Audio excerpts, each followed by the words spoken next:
Oke, assalamualaikum warahmatullahi wabarakatuh. Selamat datang di pertemuan ke-6 ya, ke-6 dari mata kuliah Ekonomi Publik 1 ya. Jadi kita sudah masuk ke minggu ke-6. Sedikit recap untuk pertemuan 5 pertemuan sebelumnya. Di pertemuan pertama kita nge-review apa sih Ekonomi Publik itu, kita bahas apa aja, ya kan? Kita overview di pertemuan pertama. Kedua, kita membahas mengenai apa sih peran pemerintah dalam market ekonomi itu apa gitu kan, which is to handle market failure. Jadi di pertemuan 2 kita ngomongin soal market failure, apa aja itu, definisinya apa, kenapa itu bisa terjadi. Kemudian kita lihat apa yang pemerintah bisa lakukan untuk solving market failure. Dan ternyata kita juga belajar bahwa selain market bisa fail, pemerintah juga fail. Makanya selain market failure ada government failure. Itu kita bahas di pertemuan kedua. Di pertemuan ketiga kita ngomongin soal eksternalitas. Salah satu faktor yang menyebabkan, bisa dibilang faktor besar ya, yang menyebabkan terjadinya market failure. Nah, apa itu eksternalitas? Ada apa itu yang positif seperti apa, yang negatif seperti apa, dampaknya seperti apa ke perekonomian, dan gimana cara kemudian mengatasi eksternalitas itu ya. Itu di pertemuan ketiga. Seharusnya Anda bisa menjawab by now, Anda bisa punya jawaban apa itu, definisinya apa, dan akibatnya gimana, dan cara mengatasinya, respon yang tepat dari pemerintah apa. Itu di pertemuan ketiga. Di pertemuan keempat kita membicarakan mengenai public goods ya. Jadi public goods itu juga adalah suatu kegagalan pasar. Public goods adalah barang yang sifatnya non-rivalry alias tidak ada kompetisi dalam proses menikmatinya ya. Jadi kita kalau menikmati barang itu tidak harus berkompetisi sama orang lain, karena barangnya nggak akan berkurang ketika orang lain mengkonsumsi. Non-rivalry dan juga non-excludability. Artinya dalam mengkonsumsi barang itu kita nggak bisa membuat orang lain nggak bisa menikmati barang tadi. Jadi barang itu bisa dinikmati secara bersama-sama tanpa tiap orang itu kehilangan kenikmatan atau kepuasan dalam mengkonsumsinya. Nah, karena sifatnya seperti tadi, non-excludability dan non-rivalry, nggak ada orang yang mau menyediakan, walaupun semua orang membutuhkan barang tadi, dibutuhkan bersama-sama, tapi nggak ada yang mau menyediakannya, karena ongkosnya akan ditanggung oleh satu orang ketika barang itu tadinya sama-sama dibutuhkan, satu orang mengadakan, tapi nanti orang itu tidak bisa memonopoli manfaatnya, dan nggak bisa membatasi orang lain agar tidak menikmati barang tadi. Jadinya nggak akan ada individu yang bersedia atau perusahaan yang mau menyediakan barang tadi. Jadi market gagal dalam menyediakan barang tadi. Sehingga itu pemerintah perlu campur tangan dalam menyediakan barang tadi. Gimana caranya? Melakukan pembiayaan lewat pajak dan lain-lain. Ya, itu di pertemuan keempat. Di pertemuan kelima kita tahu bahwa barang publik itu banyak ternyata. Ya, jadi let's say kita ngomongin kebutuhan transportasi, bahwa mungkin masyarakat di Madura itu secara infrastruktur tertinggal, mungkin mereka perlu pergi ke Surabaya untuk melakukan transaksi ekonomi, untuk pendidikan dan lain-lain.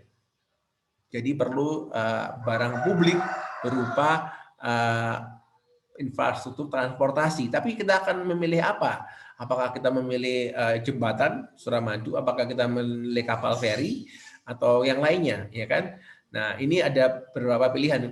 Kita ngomongin juga soal transportasi publik di kota. Di kota itu perlu sarana transportasi yang bisa menghubungkan titik-titik sentral dalam perkotaan. Nah, kita mau pakai apa? Apakah mau barang publiknya berupa tram, berupa bis, ya kan? Nah, dengan berbagai macam opsi tadi, maka pemerintah harus mengambil pilihan barang publik yang mana yang sebaiknya diproduksi. Nah, itu ada alatnya untuk menentukan pilihan tadi. Itu kita bahas di pertemuan kelima minggu lalu mengenai cost benefit analysis. Nah, kita juga lihat bahwa cost benefit analysis ini sebenarnya alat yang dipakai juga oleh sektor swasta, tapi mereka menggunakannya untuk misalnya memilih investasi. Ya, ada misalnya apa harusnya kita nih sebaiknya ekspor ya, atau kita bikin pabrik di negara tujuan, ya kan? Kita bikin di Indonesia, kita ekspor ke luar negeri, atau kita bikin pabrik di sana aja untuk melayani pasar ekspor ke sana. Dan apakah kita harus mempekerjakan pekerja atau kita harus pakai mesin? Ya, banyak sekali pilihan-pilihan dalam level perusahaan yang harus diambil, bahkan di level individu kita juga harus melakukan pilihan-pilihan. Nah, untuk bisa mengambil pilihan yang tepat secara ekonomi, kita akan harusnya memilih pilihan yang benefitnya melebihi biayanya. Nah, itulah pentingnya analisis cost benefit itu dilakukan. Jadi baik di level individu, perusahaan maupun di level negara atau publik ya. Nah, bedanya untuk public benefit cost analysis ialah masalah apa yang diukur. Jadi selain kita mengukur hal-hal yang diukur oleh private sector soal biaya, soal benefit, kita juga mengukur hal-hal yang tidak ada harganya, yang itu kemudian bisa memberikan manfaat atau mudarat ke pelaku ekonomi. Nah, itu tadi pentingnya kita belajar eksternalitas. Jadi hal-hal yang eksternalitas tadi yang sifatnya nggak terukur tadi, dengan adanya dengan adanya cost benefit analysis kita bisa akomodasi, kita hitung ya, kita hitung hal-hal yang tadi yang non market value kita hitungkan sehingga kita bisa menghitung social benefit dan social cost dari tiap opsi untuk kemudian kita pilih mana yang memberikan benefit yang paling tinggi. Itu kita belajar di pertemuan minggu lalu mengenai cost benefit analysis. Nah, hari ini kita akan belajar mengenai public expenditure. Ya, setelah sudah kita nilai barang publik yang mana yang kita danai, terus pemerintah akan melakukan spending, pembiayaan. Expenditure ini adalah bagian dari government budget. Ya, government budget kalau di bahasa Indonesia kan kita punya namanya APBN, Anggaran Pendapatan dan Belanja Negara. Jadi kalau di luar negeri government budget gitu aja. Jadi budget ini ada dua elemen, dua komponen belanja ya, yaitu expenditure atau spending sama aja ya, sama juga komponen revenue atau pendapatan ya. Jadi kita akan belajar soal expenditure di pertemuan ini. Nah, pertemuan berikutnya kita akan membahas mengenai public choice, pilihan publik, bagaimana publik mengambil pilihan tadi ya. Walaupun kita kan sebagai ekonom ya, ekonom kita memberikan pilihan kita, opsi-opsi itu berdasarkan analisis ekonomi, cost benefit analysis ya kan. Tapi kalau masyarakat kan kalau Anda belajar dulu ya, kalau belajar soal kalau bagaimana consumer behavior ya, di situ ada dua kurva kan, ada kurva yang menunjukkan preference, indifference curve, ada kurva yang menunjukkan budget line atau kurva anggaran ya. Jadi ada dua sisi, ada preferensi, ada constraint biaya. Nah, dalam cost benefit analysis kita ngomongin dalam konteks constraint aja, constraint biaya. Nah, kita nggak ngomongin preferensi nih, ya kan? Kita cuma bilang ada A, B, C, D. Ada 3 proyek. Oh, A, B, C, D ini yang visible A, B, C. Karena benefit cost rasionya sama dengan 1, ya kan? Jadi ini tuh yang satu ke atas itu adalah A, B, C gitu kan. Yang atau minimal dia benefitnya sama dengan cost-nya ya kan. Jadi yang 5 ini 3, yang 2 nggak bisa dipakai karena cost-nya lebih gede. Dari 3 yang lolos tahap 1 yang admissible ya istilahnya ya, mana yang preferable, kita prefer yang memberikan benefit yang paling besar, yang benefit minus cost-nya itu paling besar dari 3 pilihan itu yang kita pilih based on cost benefit analysis. Nah, kita nggak nanya sedangkan rakyat itu maunya gimana? Bisa jadi misalnya kita bilang oke, kita lihat misalnya beli mobil ya, suatu rumah tangga mau beli mobil. Dia menghitung benefit cost analysis untuk kita punya budget let's say berapa untuk beli mobil, let's say 200 juta, 300 juta. Nah, 300 juta ini opsinya apa aja? Nah, tiap opsi kemudian dianalisis cost and benefit-nya. Ya, terus ketemu misalnya oke, yang paling tinggi benefit net benefit-nya itu adalah mobil let's say Fortuner gitu kan. Belum tentu itu yang akan dipilih. Karena apa? Karena mungkin keluarga itu yang paling tinggi net benefitnya. Tapi kita lebih senang misalnya Avanza misalnya, ya kan. Nah, kayak gitu. Yang mungkin benefit cost net benefitnya lebih kecil, tapi itu yang diinginkan dan itu di bawah budget. Nah, masalah preferensi, ya kan. Preferensi selain soal budget juga masalah preferensi. Nah, di pertemuan minggu depan soal public choice kita akan ngomongin soal itu, gimana preferensi masyarakat itu menentukan pengambilan pilihan publik ya, makanya yang public choice, pilihan publik gitu. Nah, di minggu ini kita bahas soal public expenditure dulu ya, soal pendananya. Oke, di situ sebelum ada pertanyaan sebelum saya mulai.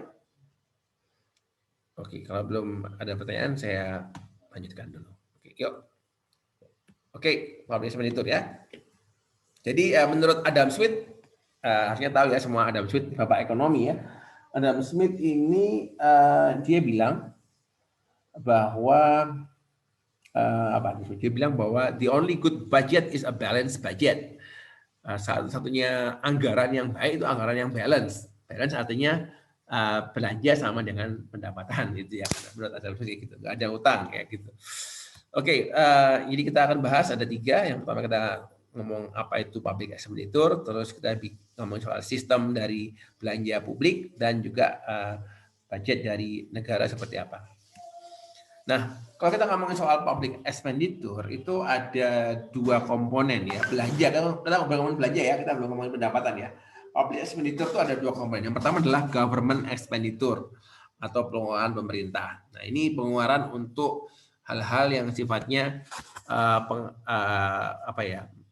sifatnya adalah pelayanan pemerintah ya. Pemerintah itu kan punya fungsi, dia bisa punya fungsi menjaga keamanan, dia menyediakan fasilitas pendidikan, ya kan. Jadi ini adalah belanja yang wujudnya ialah barang dan jasa, ya.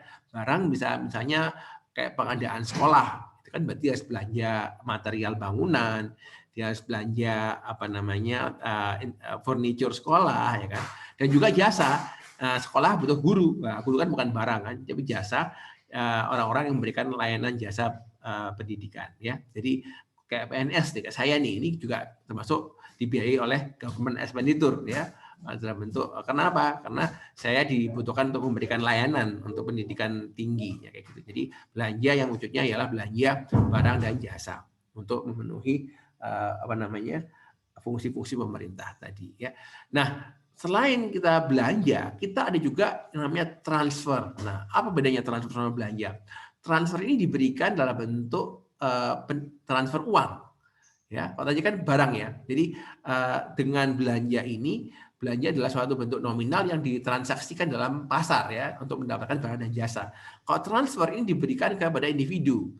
Kalau yang pertama tadi masyarakat itu mendapatkan barang dan jasa oleh pemerintah, ya pemerintah memberi barang dan jasa, dan barang dan jasa ini kemudian dimanfaatkan oleh masyarakat. Nah, kalau transfer ini masyarakat mendapatkan benefit berupa tambahan pendapatan atau finansial ya, atau moneter, dapat uang lah intinya secara istilahnya dapatkan suatu uang dari pemerintah.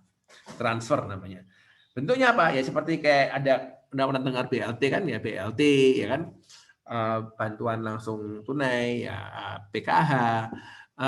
Subsidi itu bisa juga dimasukkan dalam transfer.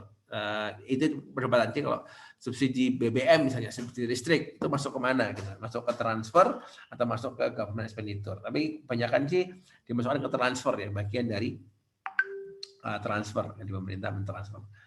Tapi yang dia juga bilang itu transfer ya benar-benar uang aja. Jadi kalau masih transfer itu diwujudkan dalam bentuk subsidi barang masuk dalam government expenditure. Oke, sekarang lanjut kita lihat pemetaannya. Private and public sector. Itu ada 2 sektor utama. Yang pertama adalah public, yang kedua adalah private, yang kedua adalah public ya. Kita lihat interaksinya dulu. Jadi interaksinya private sector, sektor private ini perusahaan, baik Anda kan juga bagian dari private sector ya. Itu memberikan pajak ya. Kalau Anda perusahaan Anda dipajak kena PPN, kena PPH, pajak penghasilan badan ya. Ada pajak perusahaan gitu kan. Anda sebagai individu anak PPH, Anda kalau belanja kena PPN, pajak Anda masuk ke pemerintah ya. Nah, di sisi lain pemerintah memberikan transfer ke private sector ya. Dalam bentuk subsidi misalnya listrik, subsidi untuk sektor pertanian, subsidi pupuk gitu kan. Juga transfer bentuk cash ke private sector, bantuan tadi ya.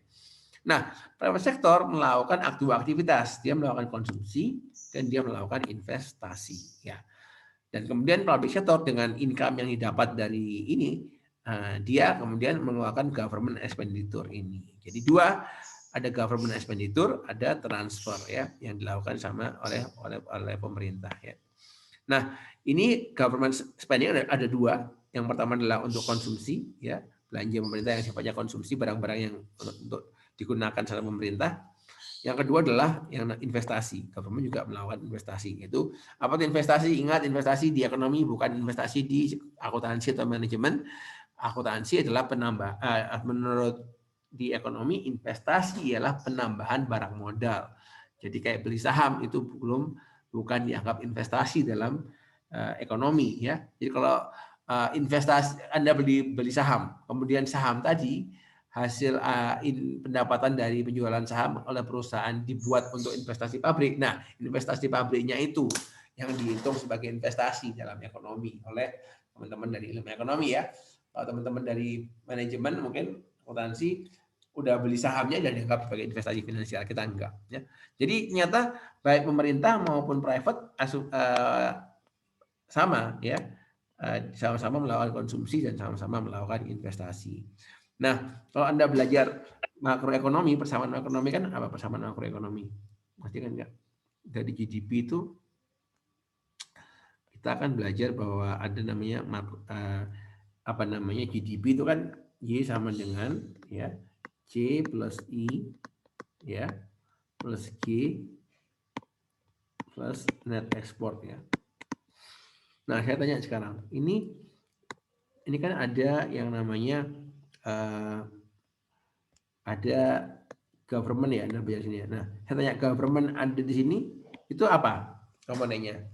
Ada kan ini belajar ya, government itu ada 3, ada yang 1 ada ini, 2 ada ini, 3 ada transfer. Nah, saya tanya, kira-kira ini apa nih yang di sini nih? Yang G di sini apa? Yang di CIG nih. Ada yang tahu nggak?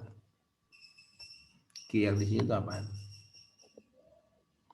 Aktivitas pemerintah yang mana? Apakah consumption, apakah investment, apakah transfer? Ada yang tahu? Transfer sepertinya, Pak. Apa? Transfer mungkin. Good. Ada yang lain? Government expenditure, Pak. Nah iya, kan government expenditure kan kalau di CIG kan ada government expenditure, ya kan? Nah, ini yang mana ini? Apakah ini yang konsumsinya? Konsumsinya. Oke, konsumsinya. Oke, good. Nah, ini yang betul, ya. Jadi yang G ini hanya consumption. Nah, sekarang yang investment di mana dalam CIG sini? Investasi pemerintah. Di mana dia? Masuk ke mana? Masuk ke I. Nah, jadi I dalam CIG itu adalah semua bentuk penambahan barang modal. Gross fixed kalau dalam Anda ke BPS itu Anda nggak akan ketemu investasi. Anda ketemu adalah PMTB, penambahan modal tetap bruto. Ya. Jadi penambahan modal. Jadi modalnya bertambah, ya kan? Penambahan modal tetap bruto, kotor karena belum dikurangi depresiasi. Jadi di I ini ada 2 komponen. Dia ada komponen pemerintah, ada komponen swasta investasinya, ya. Jadi yang di G ini murni adalah konsumsi pemerintah, ya. Nah, kalau transfer di mana transfer dia? Masuk ke mana? Transfer masuk ke Y. Ya, jadi kalau kita ngomong ya dalam ada namanya YD kan, Y disposable income itu adalah Y dikurangi tax, dikurangi pajak, ya, ditambah sama TR sama transfer. Nah, itu. Ya, jadi ini adalah sorry. Jadi yang namanya Y disposable adalah pendapatan yang siap dibelanjakan. Jadi penambahan pendapatan gross Anda yang dapat dari perusahaan dan dapat dari kampus dikurangi pajak dulu.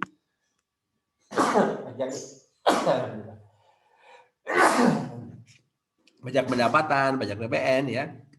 Semua pajak dikeluarin dulu, ditambah sama transfer, ya, dari pemerintah kayak tadi subsidi BBM, subsidi listrik, ya kan, semua yang intinya menambah income saya secara itu. Nah, ini adalah jadi nggak masuk di sini TR itu nggak masuk di sini, ya. Kemudian satu lagi. Nah, kan kita kan ngomongin net export ya di sini kan, ya. Net export kan adalah ekspor dikurangi impor, ya. Ekspor dikurangi impor, bukan net export. Nah, sekarang saya tanya, kalau ada seorang investor asing masuk ke Indonesia, dia bikin FDI. Nah, apa itu FDI? Kalian tahu nggak? FDI. Foreign direct. Betul, investment. Bedanya sama portfolio investment apa? Ada juga namanya FPI, bukan pembela Islam ya. Ini adalah foreign portfolio investment. Bedanya apa? Portfolio investment sama direct investment.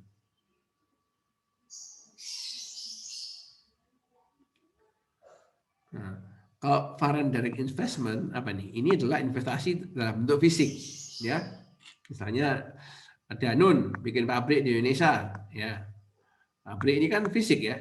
Nah, ini adalah foreign direct investment. Kalau portfolio investment, orang Amerika beli saham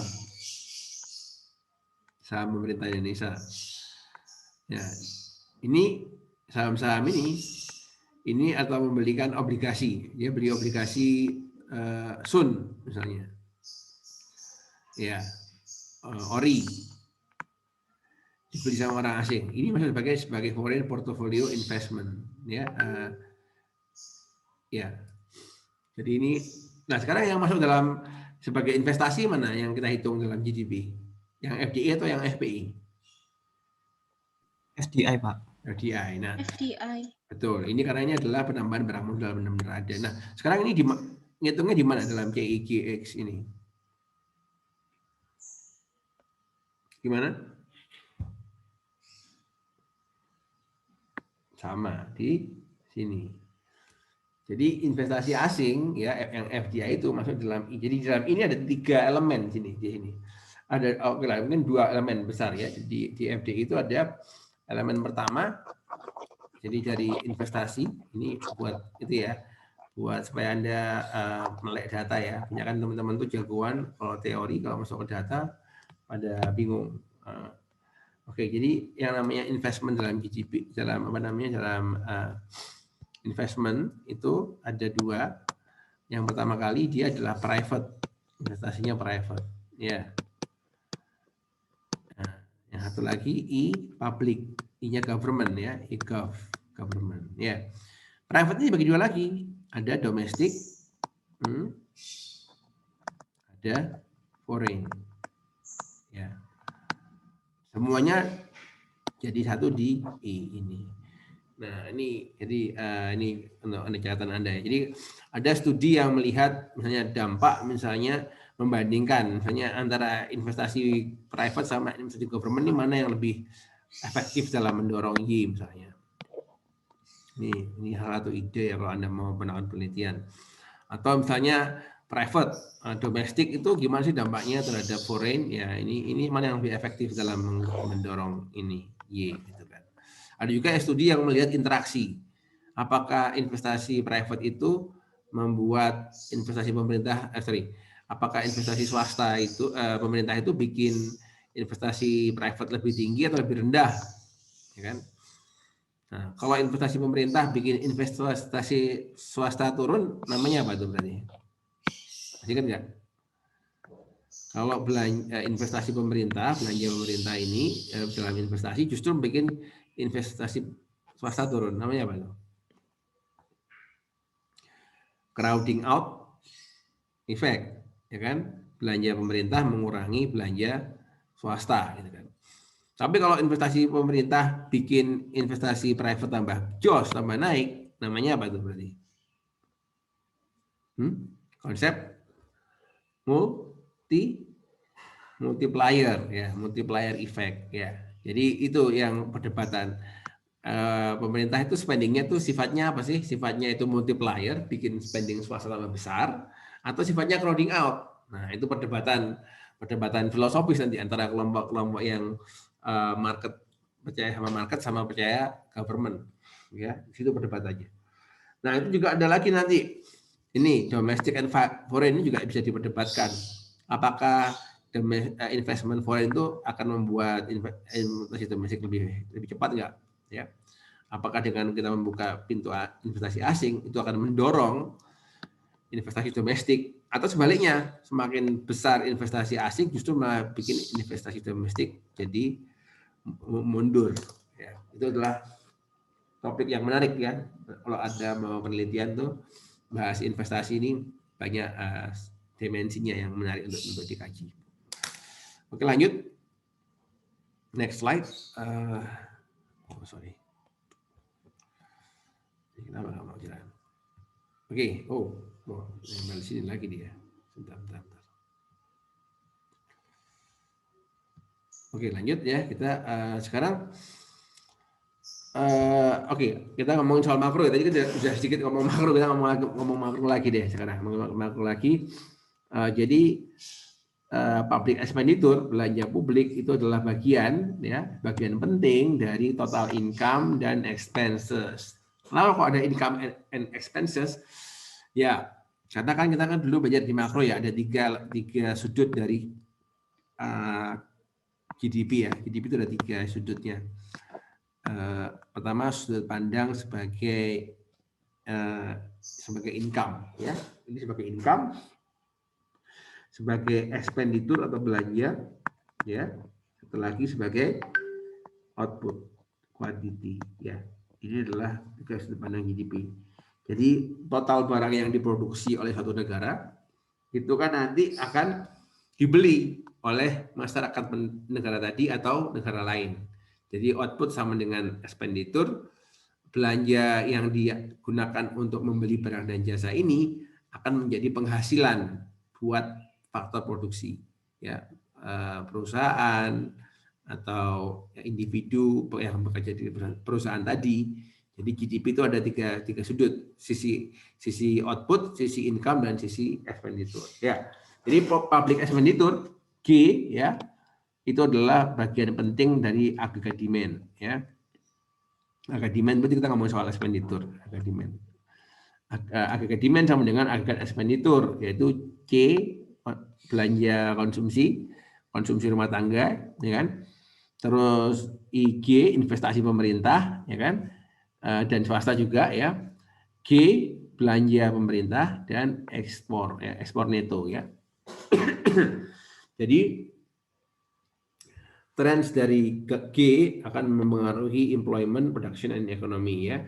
G could work as multiplier in fiscal policy. Jadi G ini bisa membuat multiplier dalam kebijakan fiskal. Nah, ada namanya Alfred Wagner, ini terkenal ya, anak publik pasti tahu semua, ada Wagner Law. Jadi public sector grow with increasing income per capita. Jadi per capita income kita naik, pasti belanja sektor publik juga ikut naik, ya. Kenapa kok kayak gitu? Nah, nih kita lihat faktor-faktor yang mempengaruhi peningkatan belanja pemerintah, tabungan pemerintah. Yang pertama adalah kondisi demografi ya. Demografi ini hubungannya sama program-program sosial dan kesehatan.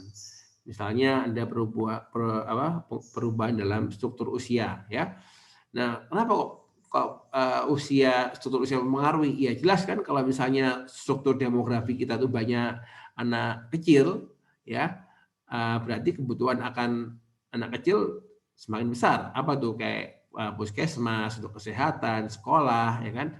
Jadi itu kalau banyakkan di usia tua berarti butuh fasilitas yang support untuk orang-orang yang usia tua, berarti kayak rumah sakit untuk orang-orang tua ya kan, terus kesehatan.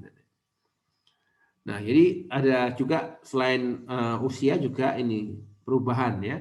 Maksudnya perubahan dari masyarakat yang berbasis pertanian yang self-sufficiency, dia makan apa yang dia tanam, menjadi rumah tangga yang tinggal di kota, ya kan. Nah, jadinya itu kan butuh program sosial dan kesehatan yang beda tentunya.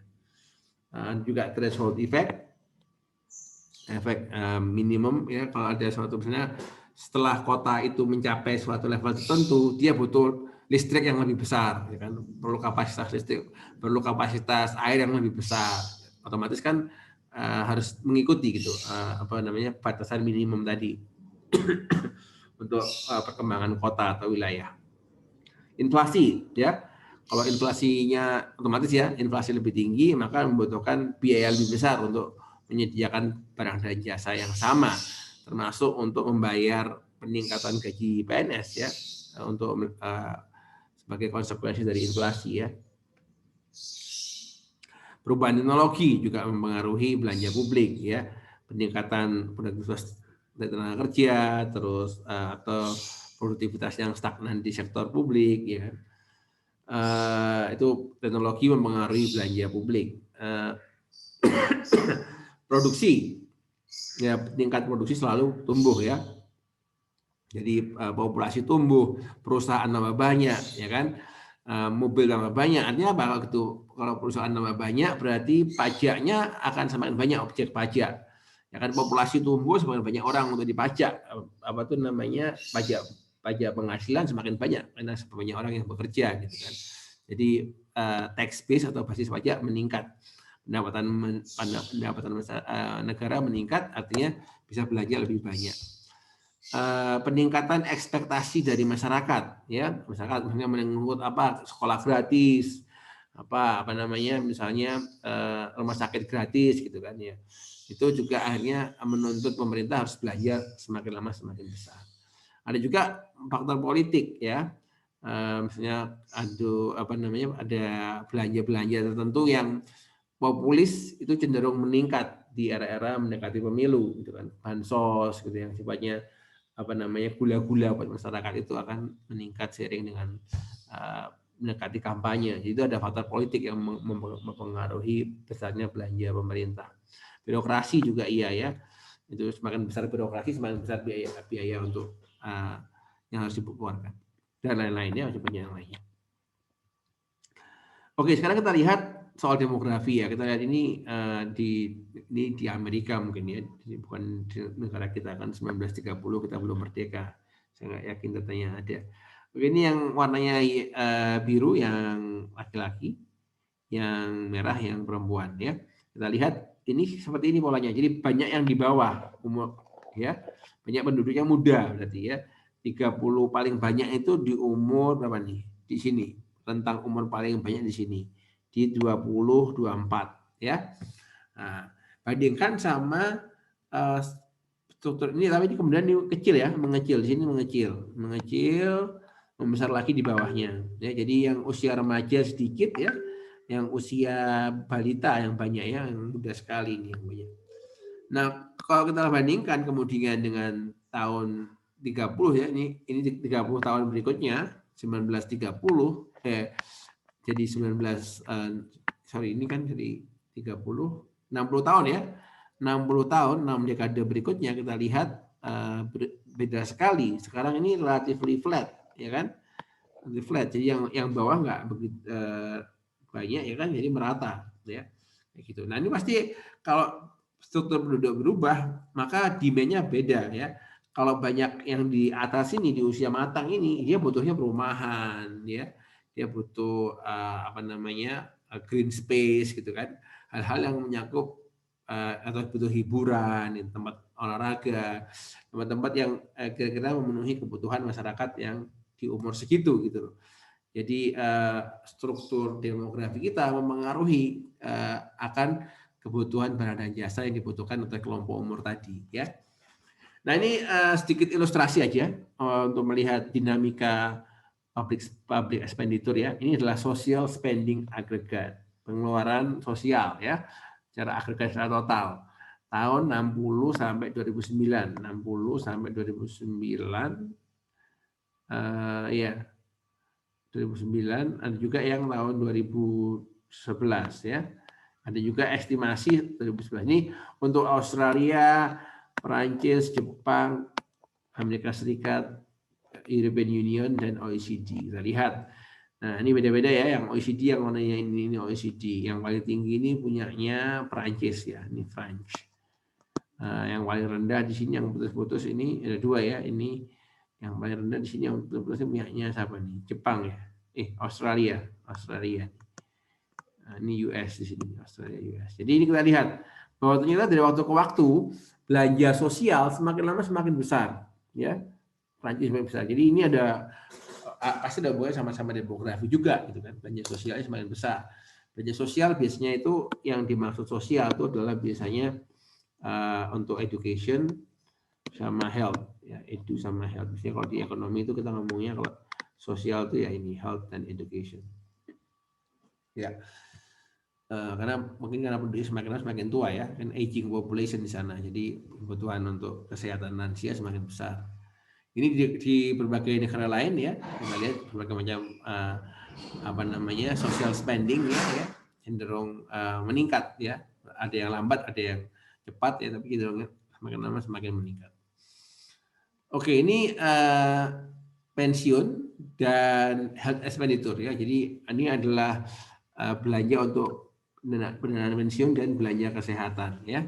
Ini adalah dua ini adalah pengeluaran utama untuk public social spending, pengeluaran sosial pemerintah yang paling besar dari komponen social spending adalah untuk pensiun dan untuk expenditure. Nah, ini yang sebelah kiri ini adalah pensiun ya, yang warnanya ini warnanya biru gelap pensiun, yang warnanya abu-abu adalah income support ya. Yang kiri ini pensiun ya. pensiun untuk usia tua. Ini income support untuk penduduk yang usia kerja ya. Jadi bantuan untuk penduduk usia kerja ini untuk orang-orang miskin gitu yang betul-betul dibantu. Yang warnanya abu-abu ini ya. Jadi income support untuk penduduk usia kerja ya.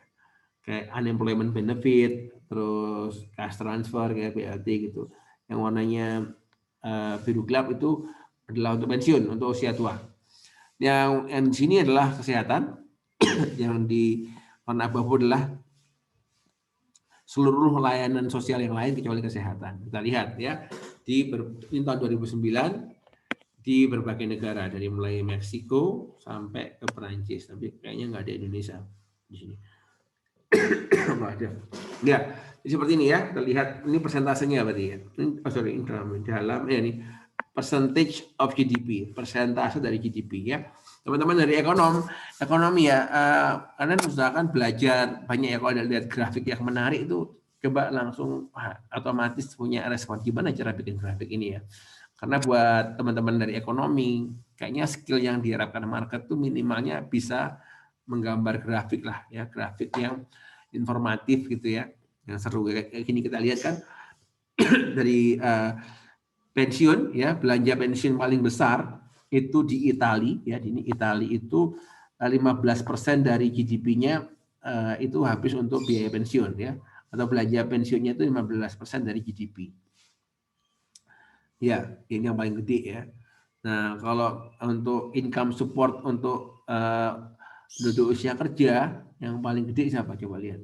8%. Ini ya, 8% ini. Di Belgium ya. Belgium ini paling besar 8% untuk usia yang aktif, malah usia kerja. Untuk kesehatan belanja terbesar yaitu di sini ya 9% ini. Di Prancis juga. Jadi Prancis memang paling nyaman ya. Jadi dia penduduk pensiunnya ditangani negara, kesehatannya juga ditangani negara ya kan. Belanja publik yang lain di luar kesehatan yang paling besar itu ada di sini 7% ini di Sweden, di Swedia ya. Memang terkenal ya dengan negara Skandinavia ini nyaman ya, karena pemerintahnya benar-benar peduli sama rakyatnya. Jadi belanja untuk kebutuhan sosial yang sifatnya untuk kenyamanan hidup masyarakatnya itu besar ya. Karena kita masih jauh ya mungkin ya, mungkin nanti kalau kalian jadi menteri atau jadi anggota DPR mungkin ya zamannya. Sekarang ini masih belum, masih gelap. Oke, yuk.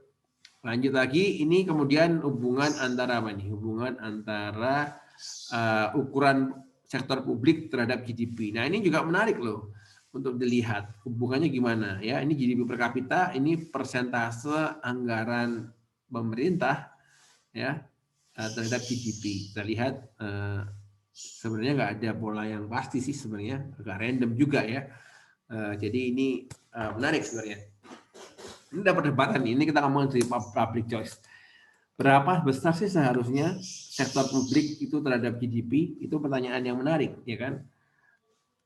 karena ini interpretasinya beragam. Kalau sektor publik itu besar terhadap GDP, itu bisa berarti bahwa pemerintahnya peduli nih sama rakyat, sehingga belanjanya gede untuk untuk masyarakatnya. Itu sisi yang satu. Sisi yang lain juga bisa bilang, wah ini berarti private sektornya nggak berkembang nih, ya kan? Semua aktivitas ekonomi pemerintah yang ngedrive gitu. Kalau pemerintah itu porsinya gede dalam market, artinya kan banyak entah konsumsi, ya kan? Entah itu kan didrive oleh pemerintah, bukan swasta yang ngedrive konsumsi gitu kan. Nah, jadi itu emang ada debatable apakah public sector yang gede itu artinya baik atau buruk gitu kan, tergantung sudut pandang. Dan berapa sih level yang optimal dari public sector ini jadi pertanyaan yang menarik untuk penelitian. Berapa sih optimal level, ya, optimalnya berapa optimalnya gitu kan. Ini adalah suatu hal yang menarik. Jadi kalau misalnya ada optimalnya, let's say kayak gini ya, ini GDP, ini adalah persentase public government ya, persentase government ini let's say ini apa nih? Kita anggapnya ini adalah GDP per kapita lah, atau growth gitu ya, per kapita. Kalau ada kayak gini, gimana? Jadi, jangan-jangan ada seperti ini. Jadi pada level tertentu peningkatan persentase GDP itu membantu GDP per kapita meningkat. Tapi setelah titik ini, justru kalau kita meningkatkan, justru malah bikin turun GDP per kapitanya. Nah, kalau ada pola seperti ini, kita bertanya, loh, Indonesia di mana? Ina di mana? Apakah di sini? Apakah di sini? Gitu kan. Nah, ini apakah yang pertama kali, apakah betul ada pola seperti ini? Pertanyaan pertama harusnya apakah betul bahwa ada pola seperti ini? Nah, ini yang dites pertama kali, gitu kan? Nah, atau jadi nggak kayak gitu, jadi kayak gini misalnya. Nah, gini, GDP per kapita justru malah bikin semakin besar pemerintah, justru akan bikin GDP turun. Setelah ini baru kemudian GDP naik. Nah, ini nggak tahu yang mana yang benar ya. Teorinya seperti apa ya kan, terus gimana empiriknya. Ini jadi penelitian yang menarik kalau teman-teman nanti mau skripsi di bidang publik ya, atau mau ikut lomba-lomba boleh juga. Nah, ini adalah pola siklus fiskal ya, yang ini sumbu Y adalah persentase sektor publik, entah diukur dari revenue, pendapatan, atau expenditure terhadap GDP atau GNP ya di sini ya. Ini time, ini waktu. Ini adalah namanya threshold effect saya bilang tadi. Jadi ini relatif datar ya di sini, relatif datar. Terus kemudian di sini ada peningkatan dramatis di sini ya, dramatis kan meningkatnya ke atas ya. Nah, ini terjadi karena ada social uphill, masyarakat protes, misalnya, wah kok cuma segini ya, karena kita negara berkembang, kemiskinan kita besar, kita belanja sektor publiknya tuh rendah, belanja pendidikannya, kampus Indonesia itu nggak ada yang top 100 dan lain-lain. Kemudian pemerintah meningkatkan GDP-nya, meningkatkan belanja publiknya ya. Jadi share terhadap GDP meningkat. Nah, kemudian masuk ke zona ini. Nah, ini zona damai lagi. Di sini zonanya relatif stabil. Jadi share dari belanja pemerintah itu relatif konstan di tahun-tahun ini. Nah, kemudian di sini ada lagi rame-rame lagi di sini. Nah, ini rame lagi di sini, rame-rame lagi ya. Ada social uphill lagi, jadinya naik lagi sampai di sini. Nah, ini periode stabil lagi, ini periode stabil lagi ya. Nah, jadi ada suatu siklus ya. Ini yang seperti ini. Ada teori yang menyatakan seperti ini adalah pola government spending. Jadi ada pola di mana dia flat ya, relatif nggak berubah atau perubahan lambat, terus ada periode peningkatan karena ada tekanan dari publik ya, ada social uphill seperti itu.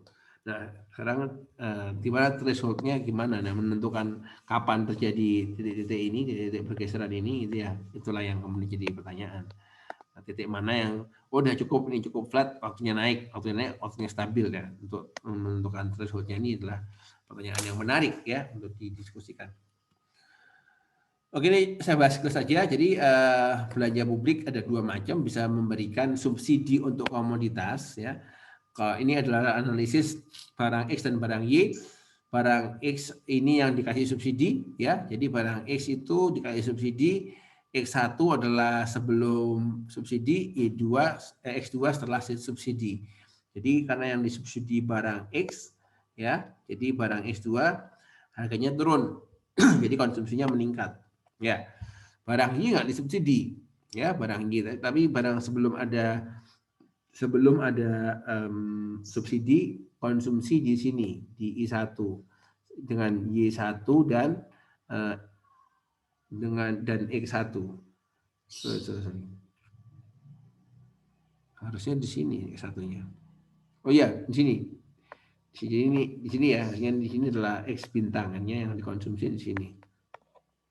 Nah, kemudian setelah ada barang subsidi barang X, sekarang di sini dia.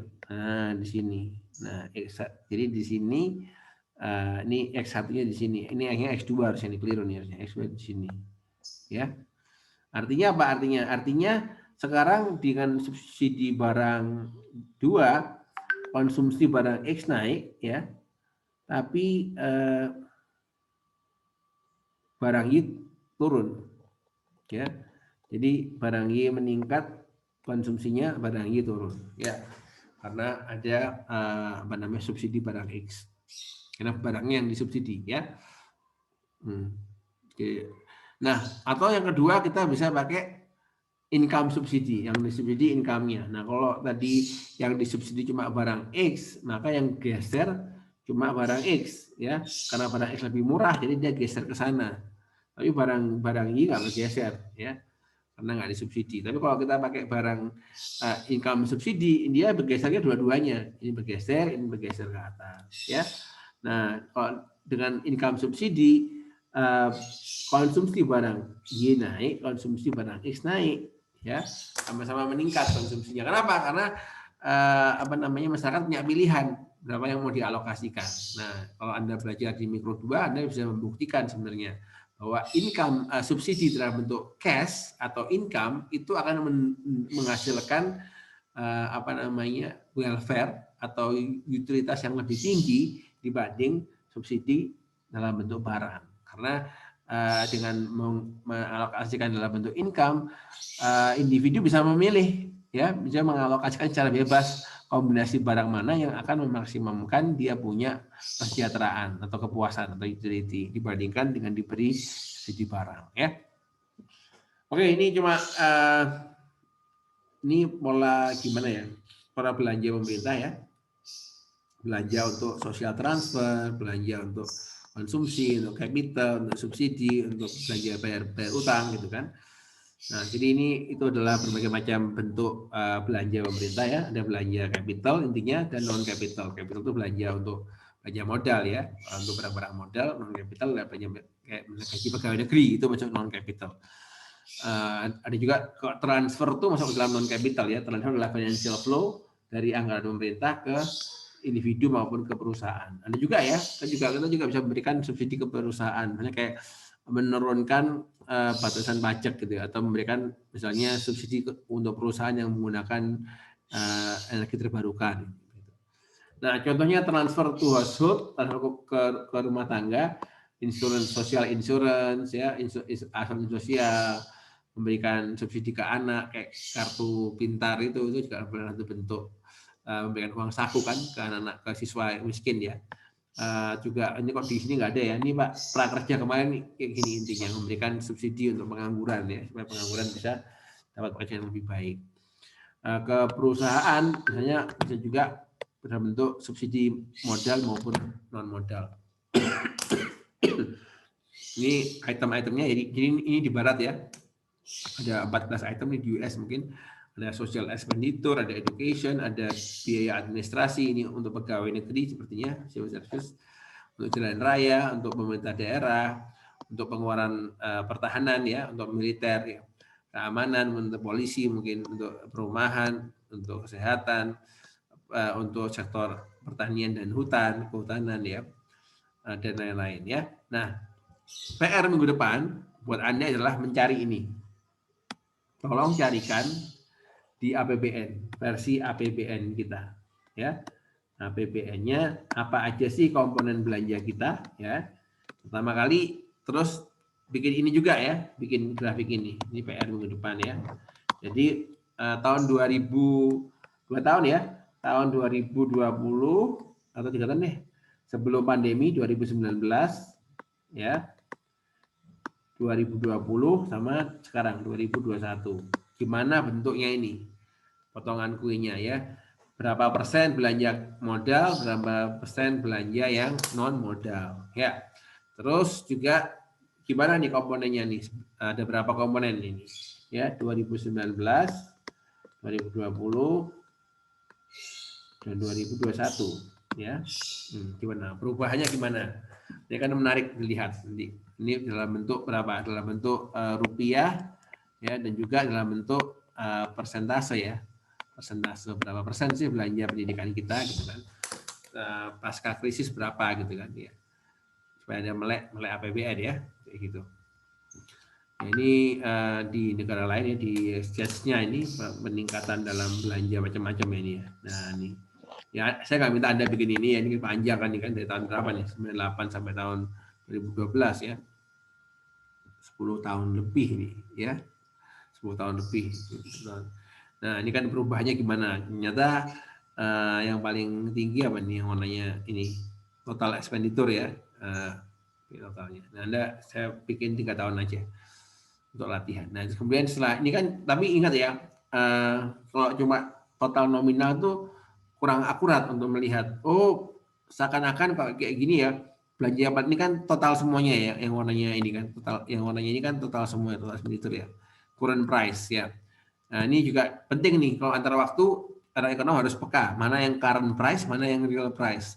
Jadi yang ini adalah yang apa namanya current price ya, tapi kemudian yang real price yang ini yang real price. Nah, yang warnanya ini yang real price, ini yang realnya. Setelah di real kan ternyata nggak segede ini. Ini pakai tahun dasar 98, makanya dia di tahun dasar kan GDP nominal sama dengan GDP real di tahun dasar.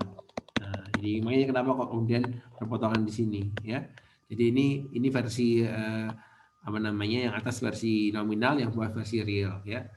Nah, kayak gitu. Jadi kalau Anda juga mau bikin analisis nanti, kalau mau skripsi atau penelitian, jangan lupa kalau pakai data anggaran ya. Ini data kalau yang dipublish dalam APBN itu ya, atau APBD itu adalah nominal, pasti akan current price, harga market ya, bukan constant price, harga nominal, harga current price.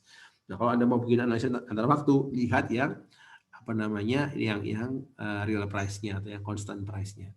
Nah, yang lebih aman ialah untuk antar waktu, ialah kalau Anda males ya nyariin soal konversi dari current price ke constant price dengan menggunakan rasio. Jadi rasio dari ini belanja pemerintah terhadap GDP ya, share-nya. Nah, jadi ini kita lihat ini ada dua, ada EU rata-rata negara dari 27 negara Uni Eropa, yang atas ini adalah negara JAS-nya ya. Kita lihat bahwa JAS-nya ini sempat di bawah Uni Eropa, kemudian punya satu waktu tahun 2002-2003 di atasnya Uni Eropa, terus kembali lagi di bawahnya Uni Eropa dalam share belanja publiknya terhadap GDP ya. Oh, gini aman ya, karena kalau share tuh aman insya Allah. Kalau mau misalnya kita mau lihat belanja sih berapa belanja pemerintah di pendidikan dari waktu ke waktu. Kalau Anda secara nominal, Anda harus ubah ke real dulu untuk bisa diperbandingkan antara waktu. Kalau Anda mau lihat seberapa pentingnya, Anda cari share aja. Berapa share belanja pendidikan terhadap total APBD, terhadap total GDP antar waktu. Nah, Anda bisa kelihatan apakah belanja kita semakin besar nggak proporsinya dalam anggaran belanja pemerintah maupun dalam GDP. Oke, itu materi saya hari ini. Apakah ada yang ingin ditanyakan dari Saya mau bertanya, Pak. Mbak di sini? Silakan. Pak, saya mau bertanya. Jadi kan kalau saya lihat di BPS itu kan kalau hitung pertumbuhan ekonomi itu kan rata-rata pakai PDB nominal ya, Pak. Nah itu, tapi ada beberapa yang pakai PDB real. Itu sebenarnya lebih baik buat ngukur seperti pertumbuhan ekonomi itu pakai PDB real atau PDB nominal, Pak? Oke, pertama kali yang harus di-clear-kan, kalau itu pertumbuhan ekonomi, pasti itu akan dihitung dengan PDB harga konstan atau PDB real, ya. Jadi memang ada gap apa? Gap level di buku teori buku makroekonomi sama versi BPS. Kalau versi teori ekonomi makro kita ngomongnya GDP real, GDP nominal. Di BPS Anda nggak ketemu GDP real, GDP nominal. Anda ketemunya adalah GDP harga konstan dan harga berlaku. Ya, PDB harga normal, harga berlaku. Ya kan? PDB atau PDRB ya. Jadi kalau kita ngomong, emang statistiknya jadi satu. Kalau ada namanya BRS, berita resmi statistik. Nah itu untuk pertumbuhan ekonomi dikeluarkan tiap 3 bulan sekali, quarterly ya, dan juga di akhir tahun quarterly. Nah di situ ada pertumbuhan ekonomi di dalam berita resmi statistik tadi. Nah pertumbuhan ekonomi itu pasti akan dihitung dari PDB konstan, harga konstan. Silakan dicoba ya. Nanti kan pasti dalam buletin resmi statistik tadi itu ada dua versi, ada yang coba kita lihat ya. Ada yang nominal dan ada yang konstan. Nah, Anda untuk memperkuat keyakinan Anda akan ilmu ekonomi, Anda bisa ngitung sendiri. Misalnya kita ngitung ya, saya ambil satu ini. Bismillah. Misalnya kita ambil BRS, berita resmi statistik pertumbuhan ekonomi ya. Pertumbuhan ekonomi kita ambil di sini. Ya. Nah, ini kan ya kita ambil satu di sini. Misalnya yang ini kan ya, ini ambil ini enggak langsung yang ini aja bawahnya. Ini pertumbuhan ekonomi 2020 ya. Nah, di sini di BRS ini kita akan lihat seperti ini ya, ini. Nah, pertumbuhan ekonomi di sini coba kita lihat, ini mungkin keganggu sama ininya ya, saya cari dulu. Oke, ini ya. Ekonomi Indonesia mencapai ini harga konstan ya, coba lihat di sini. Nah, ini pertumbuhan ekonomi. Nah, pertumbuhan ekonomi ada macam-macam, hati-hati ya. Ada yang quarter to quarter, dihitung dari kuartal ke kuartal. Jadi kuartal 1, kuartal 2 gitu kan. Nah, yang biasa kita pakai dalam analisis itu yang YOY, year on year. Jadi ini adalah pertumbuhan di kuartal 1 tahun ini dikurangkan sama PDB kuartal 1 di tahun yang lalu gitu kan. Itu yang quarterly. Nah, kalau yang tahunan di seluruh tahun itu gitu kan. Nah, misalnya tadi yang ada yang PDB ini kan pertumbuhan ya. Nah, kalau lihat jadi PDB-nya ini PDB-nya jadi. Ya kan? Di sini ada PDB harga dasar ya, harga tahun dasar harga ini kan. Nah, kita lihat yang triwulan 3 nih ya. Triwulan 3 untuk ini kan ada ya ini. Nah, kita ambil ini ya. Ini nilai tambah bruto atas harga dasar. Ini harga dasar ini ya, ada dua. Yang ini PDB ya, ini PDB, ini ada PDB yang harga berlaku sama PDB konstan. Coba kita ambil yang sini lah. Coba ini kan triwulan 3 sama triwulan 3 kita lihat ya. Kita masukkan ke Excel misalnya. Benar nggak sih ini? Nah, coba aja nggak apa-apa. Boleh kok, sanksi itu boleh. Nah, coba kita lihat di sini Mas. Nah, kita lihat di sini. Ya, tadi nggak salah kan 3 angka pertama itu ini yang PDB triwulan 3. Ya, ini angkanya kasih titik. Ya, ini yang triwulan 3 2019. Ini yang triwulan 3 2020 ya kan? Coba kita kurangkan ini dikurangi sama ini ya. Dikurung tutup terus dibagi sama yang ini ya, dibagi sama L6. Nah, kenapa dia nggak mau? Ada sesuatu yang nggak mau. Kenapa dia nggak mau? Mungkin ada masih ada ini. Oke, nggak mau juga. Kenapa dia nggak mau? Nah, apa dia bilang apa nih? Oke, mungkin jangan-jangan dia koma masih ada.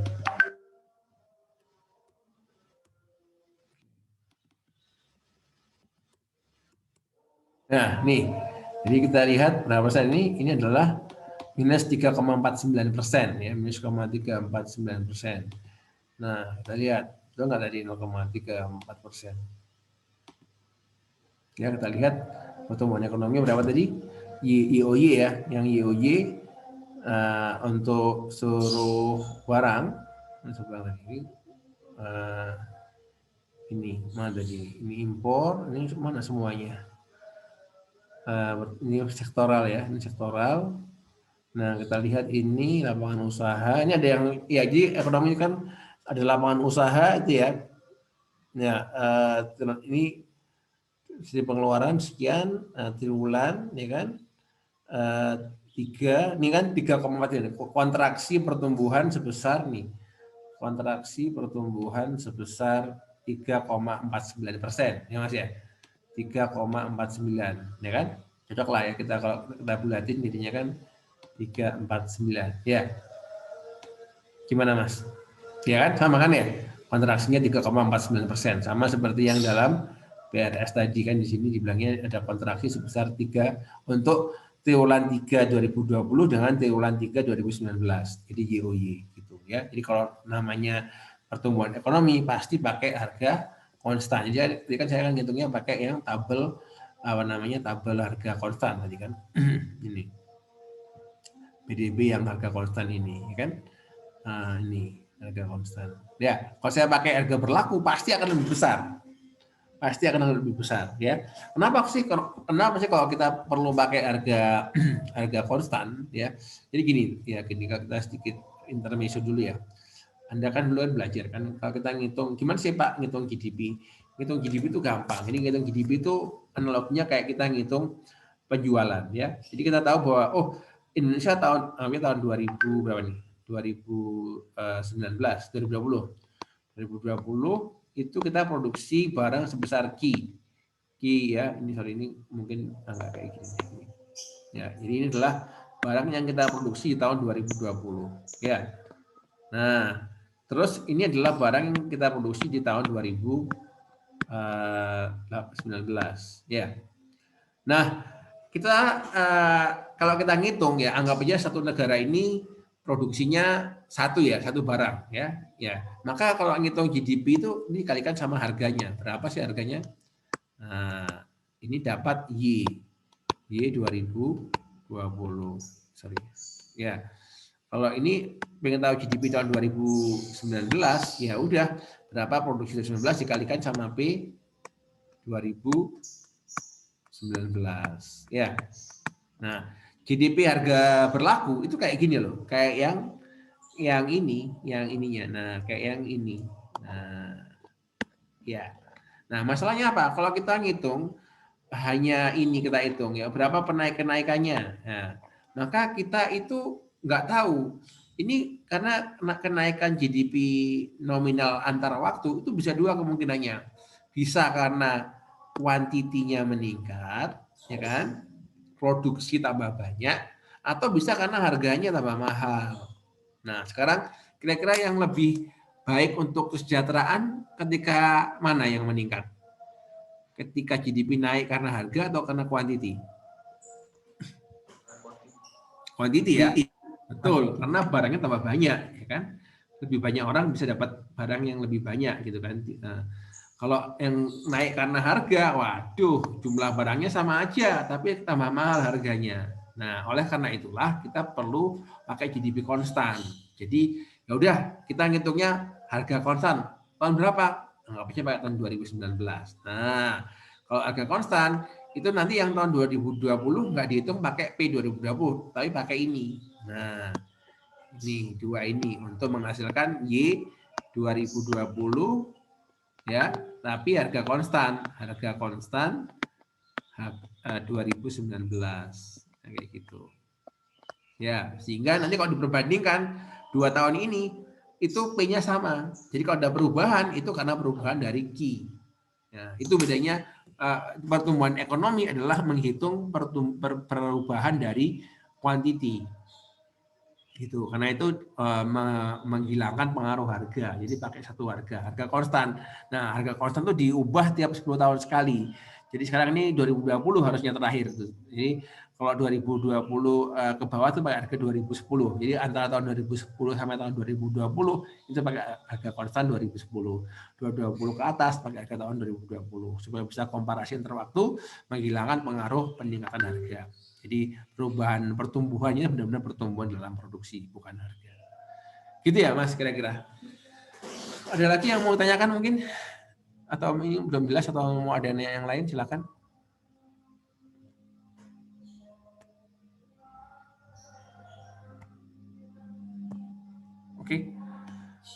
Oke, ya.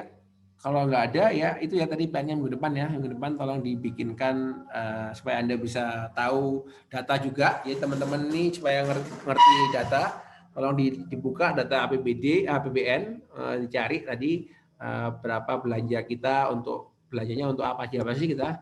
Berapa banyak untuk modal, berapa banyak untuk konsumsi ya, belanja non modal, terus ke sektor apa aja gitu kan. Terus dibandingkan 3 tahun lagi. Ini kita lihat sektor apa tuh belanja apa sih yang paling terkena pandemi itu. Nah, kita dari tahun 19-20 kita akan kelihatan sektor apa yang terdampak. Jadi selain nominalnya tolong juga dihitung persentasenya, persentase terhadap total anggaran gitu. Nah, tahun 2021 gimana nih kemudian perbedaannya. Jadi before pandemi, in pandemi, and now pandemi level 2 gitu. Oke, itu sekian dari saya. Terima kasih. Yap, boleh silakan. Mohon maaf, Pak. Ini kan tadi belanja modal sama belanja non modal. Nah, itu yang dicari yang khusus belanja aja atau semua komponennya, Pak? Semua komponennya. Nanti dibikin berbagai macam kategori. Di kategori yang besar kan belanja modal non modal ya kan. Tapi nanti kan ada juga belanja yang sifatnya belanja sektoral namanya. Jadi kayak tadi pendidikan ini. Jadi ada 2 versi nanti. Modal non modal sama yang belanja berdasarkan sektor pengeluaran gitu. Per sektor. Iya, Pak. Terus tadi kan di contoh Bapaknya tuh untuk grafiknya sendiri pakai pie chart. Ntar kita pakai pie chart juga atau gimana, Pak, kira-kira? Pakai pie chart aja di 3 waktu. Itu terserah kalian. Saya ingin tahu kemampuan kalian untuk memilih grafik. Itu juga salah satu art juga ya. Jadi mana grafik yang sebaiknya ditampilkan dalam bentuk pie chart, mana yang di dalam diagram batang, mana yang garis, itu juga perlu sensitivitas. Nah itu didapatnya dari mana? Itu nggak ada ilmunya secara khusus ya. Saya nggak yakin diajarin di statistik, tapi kalau Anda sering baca laporan, otomatis nanti akan terbentuk. Oh ini nggak pas deh kayak gini, gitu ya. Oke Pak, ya baik. Terima kasih Pak. Yuk sama-sama. Oke, saya pamit dulu ya.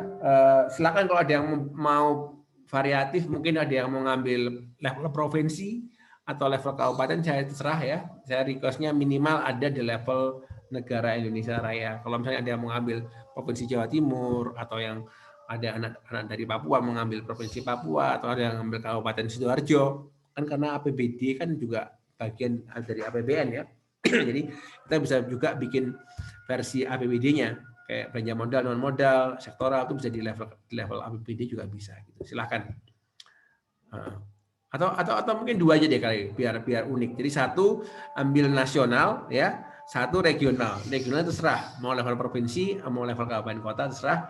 Jadi unik. Jadi tiap anak itu unik. Jadi saya nggak lihat tuh semuanya sama semua gitu. Ada variasinya. Jadi usahakan nggak sama ya. Entah yang 1 kan sama semua kan karena memang nasional. Yang 1 lagi daerahnya ada 400 sekian kabupaten kota di Indonesia, ada 33 provinsi. Jadi tolong jangan sama ya. Untuk yang bagian kedua, yang apa tuh anggaran lokalnya, anggaran daerahnya. Ada lagi yang menanyakan? Jadi 2 ya, nasional sama regional. Regional terserah pilih yang mana. Oke, begitu saja mungkin yang bisa saya sampaikan. Kalau misalnya masih ada pertanyaan bisa ditanyakan di WA Group. Kita punya WA Group untuk menjalin komunikasi. Terima kasih semuanya. Sampai jumpa di pertemuan terakhir minggu depan. Insya Allah. Assalamualaikum warahmatullahi wabarakatuh.